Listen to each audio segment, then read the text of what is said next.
Di Sokinje. Kerajaan Pajajaran adalah nama yang sangat dikenal dalam sejarah Sunda, bahkan hingga kini. Keberadaannya seringkali diperdebatkan, apakah ia nyata dan pernah berdiri megah, ataukah hanya sebuah kisah epik yang turun-temurun, menjadi bagian dari mitologi masyarakat Jawa Barat.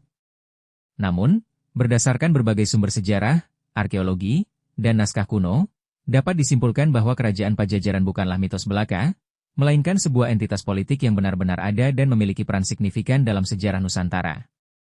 Bukti keberadaan Pajajaran. Naskah kuno dan prasasti. Salah satu bukti paling kuat adalah naskah-naskah kuno seperti Carita Parahyangan dan Pustaka Raja-Raja I Bumi Nusantara. Naskah-naskah ini secara rinci menceritakan silsilah raja-raja Pajajaran, peristiwa-peristiwa penting, dan struktur pemerintahannya. Selain itu, ditemukan pula beberapa prasasti yang menyinggung keberadaan kerajaan ini, meskipun tidak selalu menyebut nama Pajajaran secara langsung, melainkan nama-nama pendahulunya seperti Sunda Galuh. Catatan asing. Pelaut Portugis Tome Pires dalam karyanya Suma Oriental pada abad ke-16 secara jelas mencatat keberadaan sebuah kerajaan besar di bagian barat Pulau Jawa yang disebutnya sebagai Kingdom of Sunda, dengan ibu kota Dayo, yang diyakini sebagai pakuan Pajajaran. Ia bahkan mendeskripsikan kehidupan sosial, ekonomi, dan politik kerajaan tersebut, termasuk hubungan dagang dengan bangsa asing. Situs arkeologi dan peninggalan sejarah.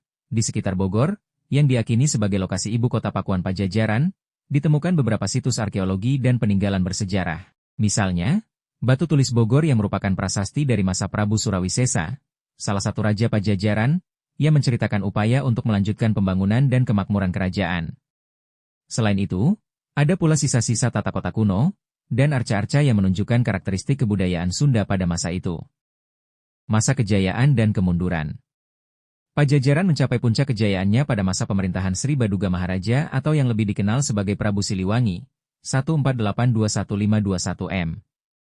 Di bawah kepemimpinannya, Pajajaran dikenal sebagai kerajaan yang makmur, adil, dan memiliki tata kelola pemerintahan yang baik. Perdagangan berkembang pesat, dan wilayah kekuasaannya meliputi sebagian besar Jawa Barat dan Banten. Pajajaran juga dikenal sebagai pusat kebudayaan dan keagamaan Hindu-Buddha yang toleran. Namun, seperti halnya kerajaan-kerajaan lain, Pajajaran pun mengalami kemunduran. Tekanan dari kesultanan-kesultanan Islam di utara Jawa seperti Demak dan Cirebon semakin kuat. Akhirnya, pada tahun 1579, Pajajaran runtuh setelah diserang oleh pasukan gabungan dari Kesultanan Banten dan Cirebon. Ibu kotanya, Pakuan Pajajaran, berhasil direbut, dan dengan itu berakhirlah riwayat kerajaan Sunda yang legendaris ini. Mitos dan legenda di sekitar Pajajaran. Meskipun Pajajaran adalah kerajaan yang nyata, tidak dapat dipungkiri bahwa banyak mitos dan legenda yang mengelilinginya, terutama terkait sosok Prabu Siliwangi. Cerita-cerita rakyat tentang kesaktian Prabu Siliwangi, harimau putih peliharaannya, hingga hilangnya ia secara misterius, moksa, menjadi bagian tak terpisahkan dari warisan budaya Sunda. Legenda-legenda ini seringkali berfungsi sebagai cara masyarakat untuk mengagungkan masa lalu, menghormati leluhur, dan menjaga nilai-nilai luhur. Kesimpulan.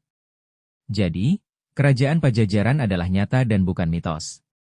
Keberadaannya didukung oleh bukti-bukti sejarah yang kuat berupa naskah, prasasti, catatan asing, dan peninggalan arkeologi. Namun, kekayaan sejarah ini kemudian diperkaya dengan berbagai mitos dan legenda yang menjadikannya semakin hidup dalam ingatan kolektif masyarakat Sunda, menciptakan sebuah narasi yang memadukan fakta sejarah dengan imajinasi dan penghormatan terhadap masa lalu yang gemilang.